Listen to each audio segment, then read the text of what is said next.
Well, good morning, everybody. It's great to be here. We were, like a previous presenter, also here last year for the first time at Shares Senkos. I'd start with a thank you. As a modest-sized business on AIM since 2010, we have great relationships with our institutional investors, but it can be difficult to reach out to the wider investment community. So it was a sort of a toe in the water coming to Shares Senkos last year. It was very successful. We're very appreciative that the share price went up 10% in the 2 weeks following the event and carried on going in the same direction for the rest of the year. So thank you very much to Shares Senkos. You've set the bar high. We expect to see at least the same again this year. It's great to follow Julian, as you'll see in a minute why. Again, I'm not going to read out the disclaimer statement. It seems to me that it says, despite all the fantastic things I'm going to tell you about Instem, you'd be mad as a hatter to rely on any of the forward-looking information. Clearly, I don't agree with it, and hopefully you'll take something out of what I'm going to share. You'll come and see us later on. I'm going to take you through, in a very flying visit, some of the things that Instem do, who they do it for, a little bit about our market, a little bit about products, and our financial overview. So why is it great to follow Julian? Well, we are a leading provider of IT solutions and services to life sciences R&D.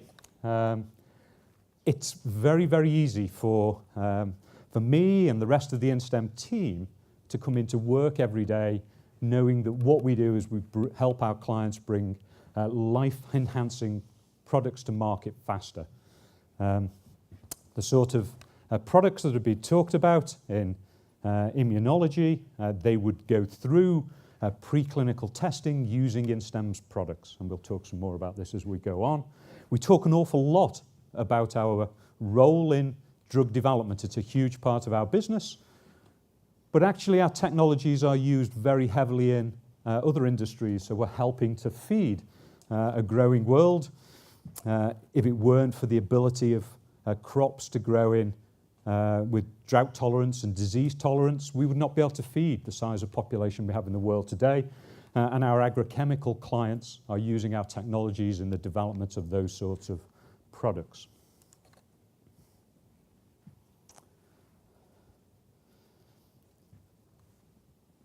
So you're obviously going to hear a huge number of companies speak. There's a huge number of companies out in the market, all vying for investment dollars. So what is it about the Instem investment case that I'd like you to understand? And why now? Obviously, it's not just about the business. It's about when you might invest in a business. Drug discovery activity is displaying consistent and accelerating growth. Big Pharma have been very successful, as we saw from Julian's slide, bringing new products to market. It's generating wealth that can be reinvested in the earlier stages of the drug development pipeline. Whilst often the regulatory authorities are a challenge to our clients, introducing new hurdles that have to be met to bring products to market, often technology is necessary to meet those new challenges, and as a technology business, each new regulatory change tends to generate an inflection point in our revenue growth opportunities.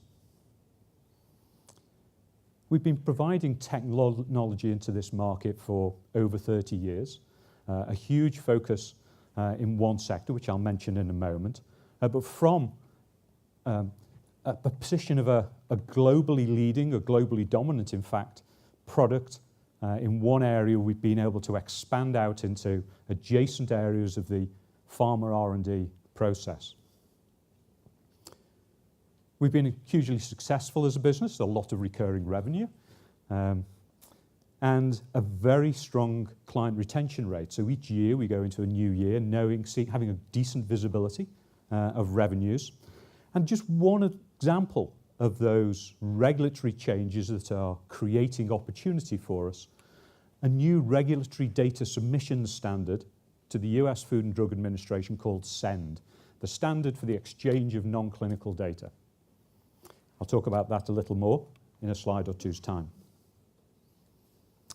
Instem IPO'd in October 2010 to raise some capital to be able to complement our organic growth with acquisitions that would help consolidate a very fragmented IT landscape to early drug development, technology providers to early drug development. There's over 150 suppliers in our target sectors of R&D. Our clients need to massively shrink that down for various reasons.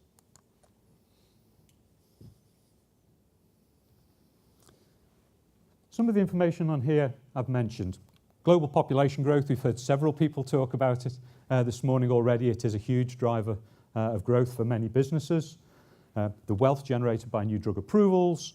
As a consequence, there's been huge capital inflows to the biotechnology industry over the last 12 months.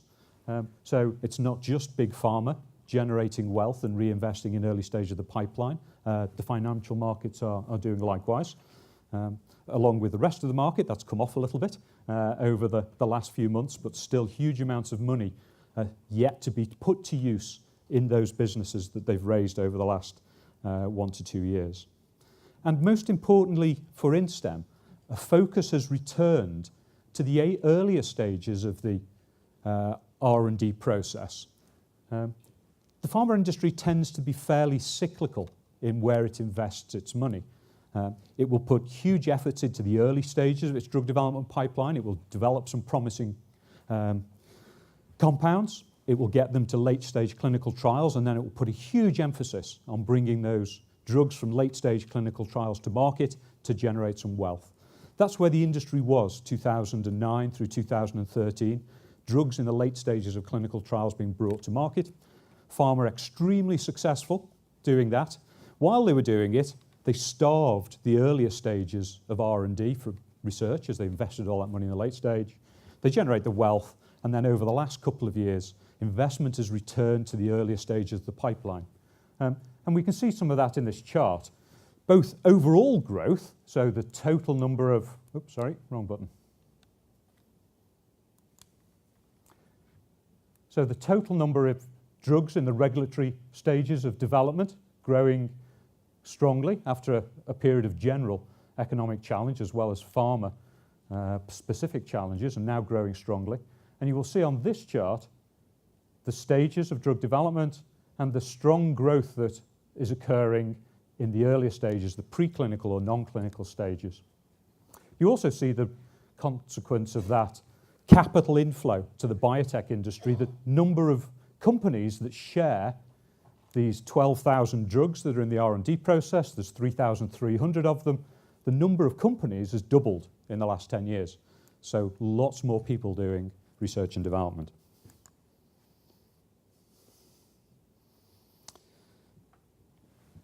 So a slightly different way of showing the same picture Julian showed of the R&D life cycle. Expanded a little bit so we can highlight in these blue areas the areas where Instem's products are focused. There's some product names in these blue boxes. I don't have time to talk about all of those. I'd love to talk more to you about it afterwards. My colleague and CFO, Nigel Goldsmith, is also with me. He's at the back of the room, so people won't see him. 3 types of product on here, so I'll just talk about the types. We have systems that manage the specific workflow and data collection for particular steps in the R&D process, highly tailored to what the researchers are doing.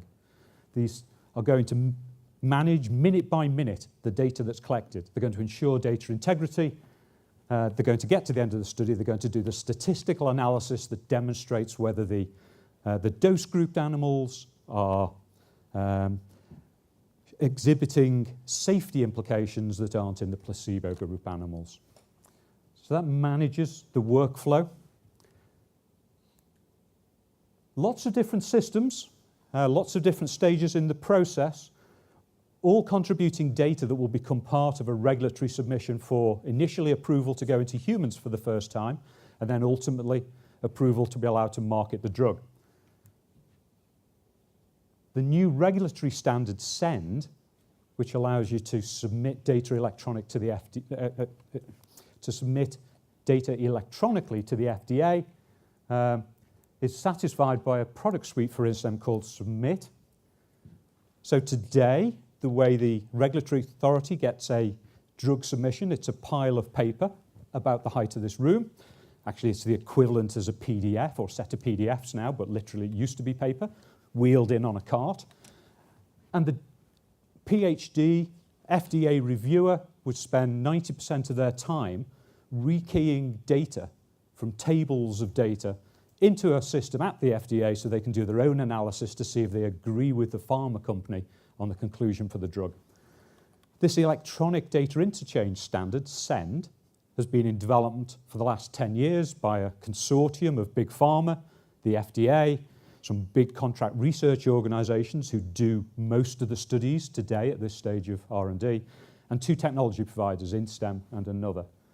That standard is mandatory for all submissions going to be made in the future. It's phased, so some studies starting after December 2016, but all of the studies in the future. Instem won 90% of all technology sales, or thereabouts we estimate, in 2015. We dominate this space. And it's a huge opportunity, we believe, to not just be the leading technology provider in yet another niche area of pharma R&D, to complement other areas we are in the same position. But we think the technology spend will probably grow to maybe $8 or $9 million. It's an okay sort of increase to our market size and our revenue, but it isn't life-changing for us as a business. We estimate that the pharma industry by 2019, when many of these studies are mandated, will be spending about $140 million a year exercising this technology to create SEND data sets. We believe there's a huge outsourcing opportunity. It's a very complicated standard.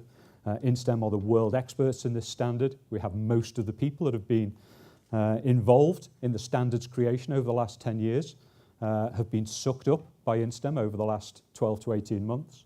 And we see being able to complement the leading technology provider position with a major services opportunity. Finally, on this slide, the leveraging of large volumes of data to inform the research you're doing today with what the world has experienced on like drugs or like drug targets in the past. Something that doesn't generate huge revenue today, but that we see as one of the futures of how to significantly reduce the drug R&D timeline.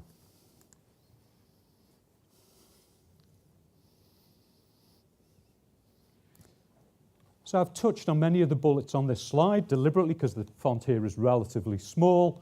Over many years operating in this market, we have many clients, over 400 clients. We have 19 of the top 20 pharma companies as clients. We have most of the leading preclinical contract research organizations as clients. We have operations around the world close to where our clients do R&D so that we can market, sell, service, and support our clients wherever they might be.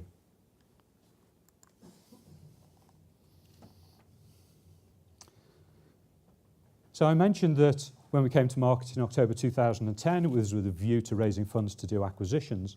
And that remains a key thread of the business. It's hugely important to our clients, as I mentioned. We raised £3 million at the time. We've done 3 acquisitions in the following years. We think we've used the money we raised wisely, but we have used it all. And we're at the point where our last acquisitions, 2 of them were in 2013. They're fully integrated and performing well. And it's an appropriate time for us to be looking at further acquisitions. We've had very supportive institutional investors. We think we will continue to get their support as we continue to consolidate in this space. We have a very well characterized pipeline of acquisition targets in various segments, which I won't talk about, but we can certainly talk about more on our stand. And obviously, importantly, if we are to continue to grow this business and provide a strong return to our shareholders and a strong portfolio of products to our clients. It's important that we are financially robust. A couple of past years' performance, we just recently released a trading update for 2015. You will see that our revenues are up year on year for the last 2 years, 18%.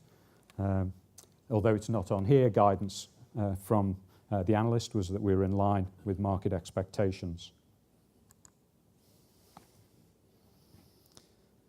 I mentioned our recurring revenue. We see that pictorially on this chart, around 2/3 of our total revenue, so good visibility year to year. Lots of words on this slide on strategic focus. We've really covered a lot of this. There's a huge opportunity for organic growth in things that we're working already, including this new regulatory SEND standard, opportunities for bolt-on acquisitions, and opportunities to do more with a very high level of client retention. That covers everything that I wanted to cover with you today. I'd love to talk to you more, as would Nigel. We're on booth 14. Thank you very much for your time.